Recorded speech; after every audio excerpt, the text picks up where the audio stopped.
یہ 1 2 3 123 مرتبہ تقریباً قرآن الحکیم میں ہے کم و بیش.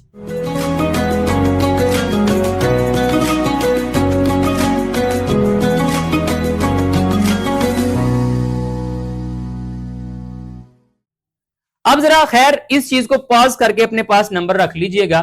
ایز آئی سیڈ، جیسے کہ میں نے آپ کو کہا تھا یا میں اکثر کہا کرتا ہوں کہ قرآن الحکیم کو سمجھنے کے لیے ہر علم آپ کو مدد کرے گا، ہر علم، لیکن فلسفہ اور ریاضی تو بہت زیادہ مدد کرنے والے ہیں. خیر فی الحال آگے چلیے. یہ دو وزن ہے، ان پر ہم نے میرا خیال ہے پہلے بھی بات کی ہوئی ہے، ایک مرتبہ دوبارہ شارٹلی بات کر لیں. یہ جو لفظ ہے نا فعلان، فعلان میں طغیان کے معنی پائے جاتے ہیں، بلکہ یہ وزن بھی اسی پہ ہی ہے طغیان. یہ قرآن الحکیم میں ایک لفظ آیا غضبان. پتہ ہے موسیٰ علیہ السلام واپس آتے ہیں تو وہ بہت زیادہ غضب میں ہوتے ہیں یا غصے کی کنڈیشن میں ہوتے ہیں.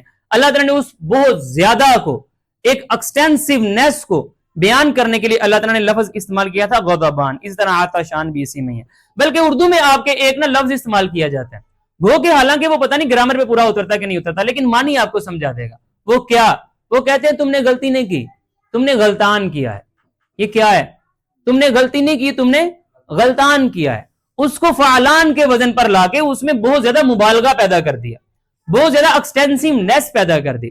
یہاں پر فعلان کے اندر ایک طغیان کے معنی پائے جاتے ہیں، طغیان کے، بہت زیادہ، سب پر پورا آ جانے والا، بلکہ اس سے بھی زیادہ، بہت زیادہ. تو لہذا رحمان کا مطلب ہے بہت زیادہ رحم کرنے والا، بہت زیادہ، اتنا زیادہ کہ وہ دیکھے ہی نہ کون میری مان رہا ہے کون نہیں مان رہا، ایکسیکٹرا ایکسیکٹرا. ایک اور وزن ہے یہاں پر فعیل، چونکہ جو دوسرا ہے وہ رحیم اسی کے وزن پر ہے. شارٹلی صرف اتنا سا یاد رکھ لیجئے کہ فعیل کے وزن پر جو بھی چیز آئے گی اس میں دوام پایا جائے گا، دوام، ہمیشگی، آلویزنس. یعنی رحیم کا مطلب ہے کہ تمام کے تمام اس پر اس کا رحم چلتا جا رہا ہے، ختم ہونے والا نہیں ہے، اس میں دوام ہے. دو چیزیں یاد رکھیے گا، یہ لفظ یاد رکھ لیں. فعیل کے وزن پر آنے والی تمام کی تمام آپ کی ڈیفینیشنز کلیئر ہو جائیں گی، لازم اور ثابت. فعیل کے وزن پر آنے والوں میں یہ دو چیزیں، یہ دو خصوصیات لازمی پائی جائیں گی، لازم و ثابت. یعنی وہ موجود ہی رہے گا المختصر. اگر میں سادہ سی بات کروں، یہاں پر ایک نا کنسیپٹ سمجھ لیجیے، وہ یہ کہ کہا یہ جاتا ہے یہ جو رحمان کا ایٹریبیوٹ ہے مالک کائنات کا، چونکہ وہ سب کے لیے ہے، لیکن رحیم کا جو ایٹریبیوٹ ہے وہ سب کے لیے نہیں ہے، وہ تو خاص لوگوں کے لیے ہے. وہ جو خاص لوگوں کے لیے ہے، اب وہاں تک آپ ابجد کا پتہ ہے آپ کو؟ ابجد کیا ہوتا ہے نہیں پتا؟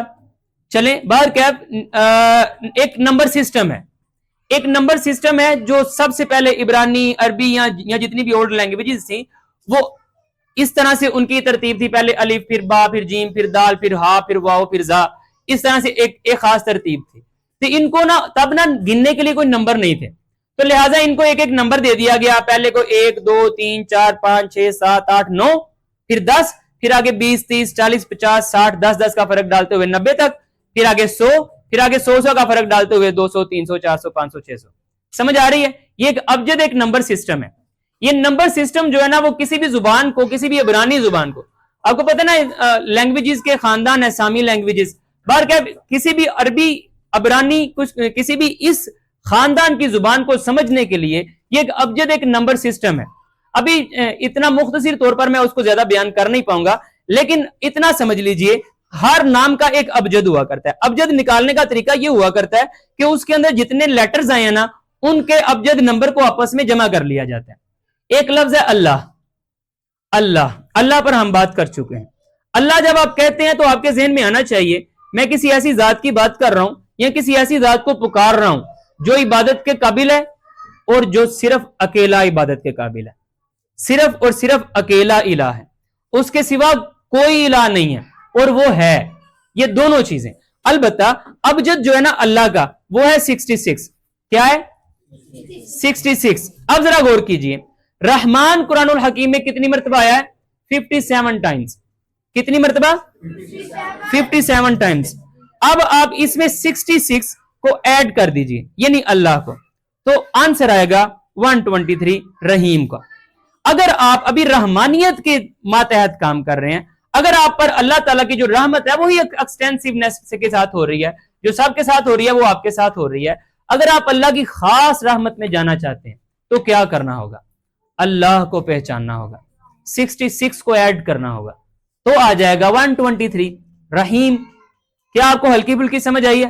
اگر آپ کو یہ نمبر نہیں بھی سمجھ آیا نا تو اس میں پریشانی کی بات نہیں ہے، کیونکہ یہ میرے ذہن کی اختراع ہے، یہ میرے دل کا اللہ کے ساتھ تعلق ہے کہ جب بھی کوئی چیز، جب اس کا نام آتا ہے تو میں اس کو ہر اینگل سے دیکھنا اور پڑھنا شروع کر دیتا ہوں۔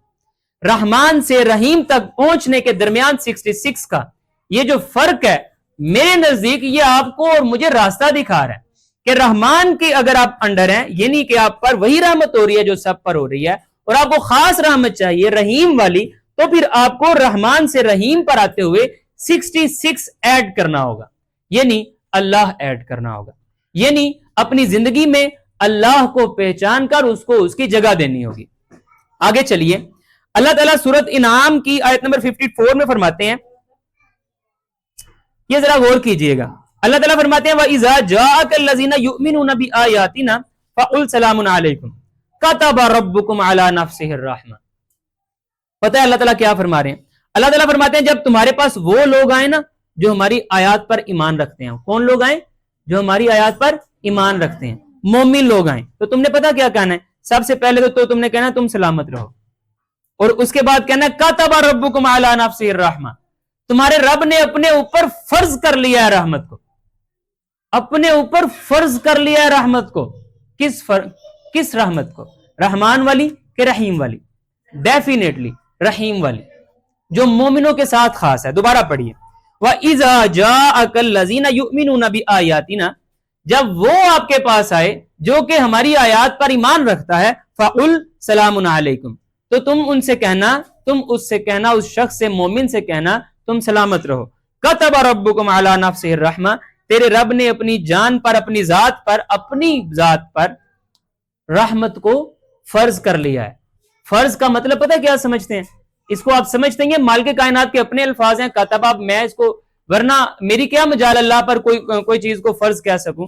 کتب ربکم علی نفسہ، یہ وہی ہے، ابھی آپ رمضان کو شروع کرنے لگے، کتب علیکم الصیام، وہ بھی یہی ہے کہ تم پر یہ جو صیام ہے وہ فرض کر دیے گئے، وہاں پر بھی کتب ہی تھا، بس وہ ذرا پیسیو فارم میں تھا، یہ ذرا ایکٹیو فارم میں ہے، اتنا ہی فرق ہے۔ آگے چلیے، باہر کیپ، یہاں پر ایک بات یاد رکھیے گا، اب اگر آپ مالک کائنات کی رحمت کے لیے، اس خاص رحمت کے لیے مالک کائنات کو پکارنا چاہیں تو اس کے لیے لازم ہے کہ آپ کی ذات میں اللہ موجود ہو، اور اگر آپ کی ذات میں اللہ موجود ہے تو پھر مبارک ہو، کتب ربکم علی نفسہ الرحمہ، تمہارے رب نے اب اپنے اوپر رحمت کرنا فرض قرار دیا ہے۔ آگے چلیے، سورۃ احزاب آیت نمبر 43 اور آپ کی آخری آیت، اللہ تعالیٰ نے یہاں پر نا، صرف میں وہی سیکٹر پڑھتا ہوں، اللہ تعالیٰ فرماتے ہیں لیخرجکم من الظلمات الی النور وکان بالمؤمنین رحیما۔ مالک کائنات فرماتے ہیں جو بھی معاملہ ہے اس کو چھوڑیے، آپ جا کے خود پڑھ لیجئے گا۔ مالک کائنات فرماتے ہیں کہ اللہ تعالیٰ تمہیں اندھیروں سے روشنی کی طرف نکال کر لاتا ہے، یہ رحمت کی بات ہو رہی ہے، آپ کی انر کور کی بات ہو رہی ہے، اللہ تمہیں اندھیروں سے روشنی کی طرف نکال کر لاتا ہے، وکان بالمؤمنین رحیما، وہ مومنوں کے ساتھ رحیم ہے، رحیم مومنوں کے ساتھ، وہ مومنوں کے ساتھ رحیمیت والا تعلق رکھتا ہے، دوام، وہ رحم ختم ہونے والا نہیں ہے۔ یہاں پر بس آخری ایک چھوٹی سی بات اور اس کے بعد اس کو کور کرتے ہیں، وہ یہ کہ رحیم میں چونکہ دوام پایا جاتا ہے نا، جو بھی چیز آپ اگر اس کو دوسرے الفاظ میں کہنا چاہیں نا، دو طرح کے چینجز آتے ہیں، ایک انقلابی صورتحال ہوتی ہے، وہ انقلابی صورتحال کے لیے رحمان ہی کو پکارنا لازم ہے، رحمان ہی کو جو پکارنا لازم ہے، اس کا مطلب کیا ہے؟ اس کا مطلب یہ ہے، یعنی کہ کوئی انقلابی صورت کیا ہے؟ ایک بچہ ہے، اس کی ضرورت کیا ہے؟ اس کو سکون کہاں ملے گا؟ کھلونوں سے۔ تھوڑا بڑا ہو جائے گا، کیا اسے کھلونوں میں سکون ملے گا؟ نہیں ملے گا، اس کی ضرورت بدل جائے گی، اور بڑا ہوگا اور ضرورت بدل جائے گی، اور بڑا ہوگا اور ضرورت بدل جائے گی، اس کی ضروریات اور اس کے نظریات بدلتے رہتے ہیں۔